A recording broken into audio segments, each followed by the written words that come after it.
Cet assassinat fait du chef des Ismaéliens un personnage célèbre et redouté.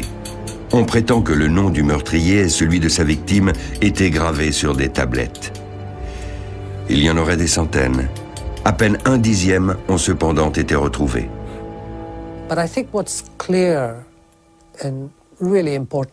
Il convient de souligner une chose. Mourir pour sa foi est une noble cause. Mais tuer pour sa foi, non. Il est important de bien faire la distinction entre le fait de répondre à la violence pour se défendre et celui de tuer au nom de la foi. Plus au sud, Ispahan, en bordure du désert, est la ville des palais, des jardins et des mosquées.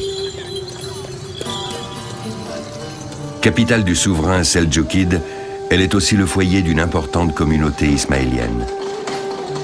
Ses membres côtoient tous les jours chiites et sunnites.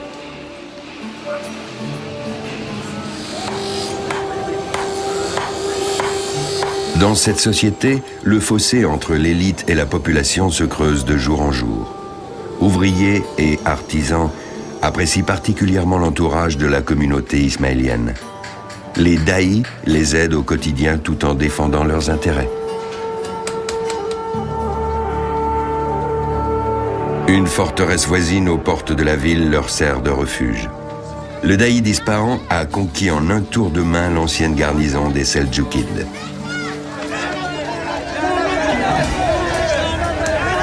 Les soldats du sultan multiplient les pogroms et les abus de pouvoir. Les Ismaéliens sont victimes de persécutions à cause de leur insoumission et de leur lecture du Coran. De nombreux écrits sont brûlés. Une perte irréparable.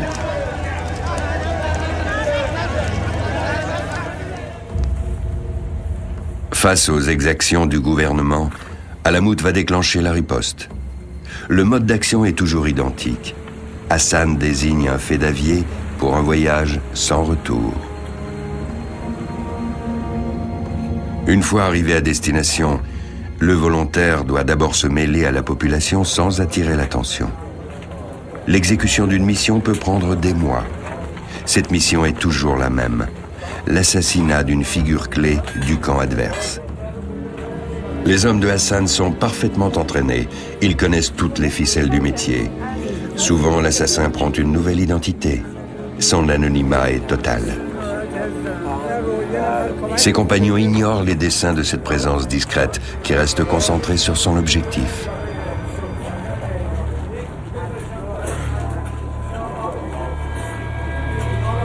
Les assassinats sont commis de préférence dans des lieux de culte, en particulier pendant la prière du vendredi. À Ispahan, l'attentat de la mosquée de Djameh est entré dans les annales. En 1101, c'est le mufti le plus influent de la ville qui est tué. L'assassin poignarde toujours sa victime de face en nommant le commanditaire, Hassan ibn al-Sabah.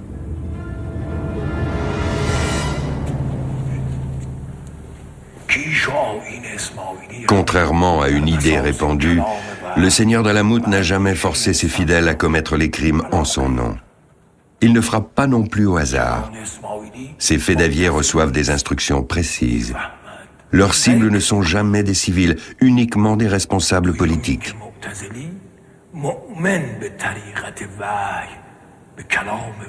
Pour motiver ses troupes, Hassan prétend que la fin, en l'occurrence l'espoir d'un monde plus juste, justifie les moyens.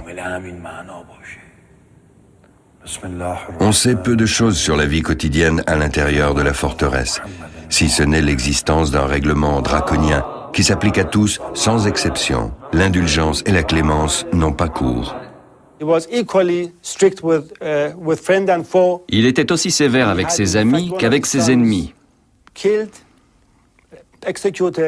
Il a même fait exécuter un de ses fils, soupçonné d'avoir bu du vin. Vous voyez le genre. C'était un homme dur, austère, doté d'un sens de l'organisation hors du commun. Un excellent gestionnaire. Doublé d'un éminent scientifique. Cet homme cultivé est versé dans tous les domaines, y compris l'astronomie.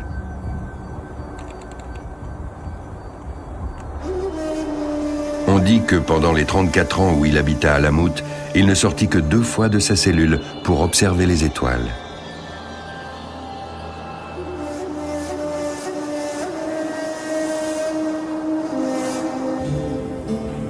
Ce reclus consacre le plus clair de son temps à étudier et à faire des expériences.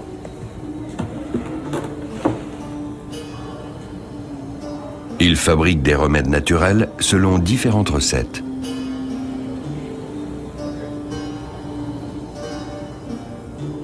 L'alchimiste se fait livrer les herbes les plus exotiques des 4 coins de la Perse. Ce spécialiste reconnu n'ignore rien des effets des divers médicaments.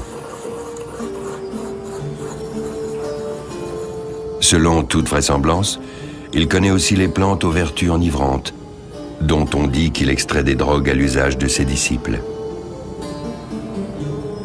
Cette assertion qu'il a poursuivie, lui et son organisation pendant des siècles, a déclenché un tollé en Europe.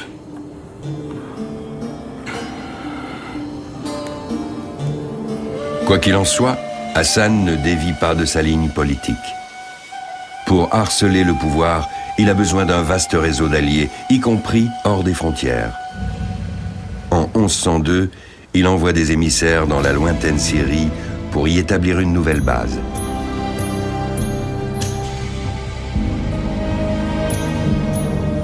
La Syrie héberge une très ancienne communauté ismaélienne.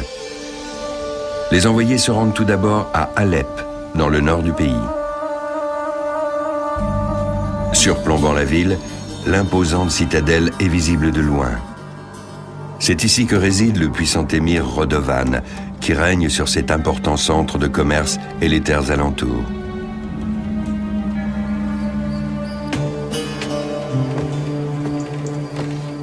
La Syrie est en pleine crise. Le royaume éclate en petits sultanats. Les princes se livrent de perpétuelles querelles qui se terminent en de sanglantes guerres tribales. Les hommes de Hassan proposent à l'émir une alliance pour l'aider à éliminer ses rivaux. Ce pacte providentiel permet à l'émir de renforcer son pouvoir. En contrepartie, celui-ci autorise les étrangers à faire de la propagande à Alep. En Syrie, la secte suit le même procédé que d'habitude. S'emparer des forteresses, puis endoctriner la population. Les régions montagneuses du nord se prêtent parfaitement à cette stratégie. Les hommes de Hassan tentent de soulever les paysans contre les rois sunnites. Mais les Ismaéliens mettront 30 ans à s'implanter dans la région. En 1132, ils sont en mesure d'acheter le château de Kadmous à un gros propriétaire musulman.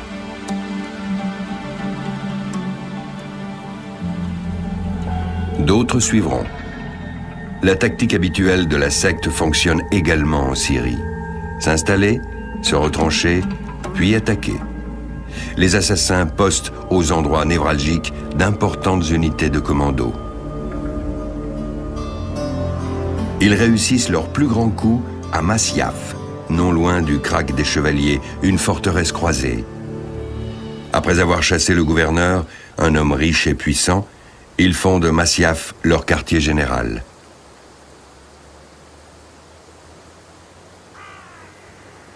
Aujourd'hui, les archéologues tentent de déterminer les différentes phases d'occupation du site. Cela débute au 7e siècle avec la construction du fort d'origine.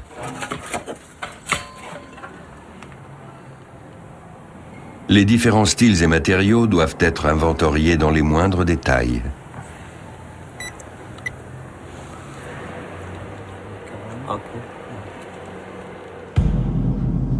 La reconstruction des éléments d'architecture byzantine nécessitera à elle seule encore plusieurs années. Ce n'est qu'après cette étape que les archéologues pourront entamer la rénovation des parties médiévales, une œuvre de titan qui engloutit des sommes colossales. L'habitant le plus célèbre de Masyaf est Rachid al-Din Sinan, alias le Vieux de la Montagne. En 1164, il prend la tête des assassins. Élevé à Alamout par un des successeurs de Hassan, il présidera 30 ans durant à la destinée des Ismaéliens en Syrie. Sa personne focalise de nombreuses légendes qui ne font qu'alimenter la sinistre réputation du groupe.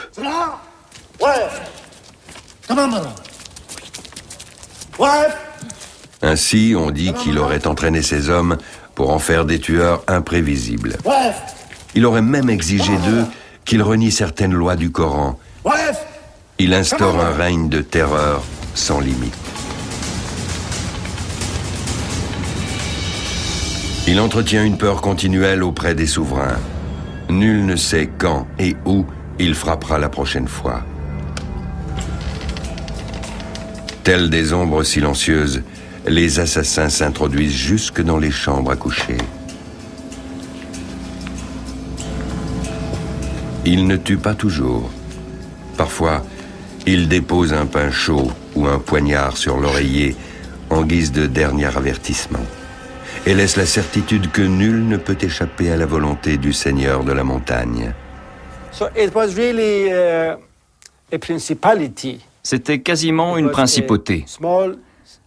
Un petit État composé de plusieurs territoires dispersés, très bien organisé, dont les membres avaient un sens du devoir extrêmement poussé. Leur mission, d'ailleurs, ne se réduisait pas à assassiner leurs ennemis, comme l'ont rapporté les sources européennes. Elle consistait surtout à assurer tant bien que mal la survie de leur communauté dans un environnement hostile.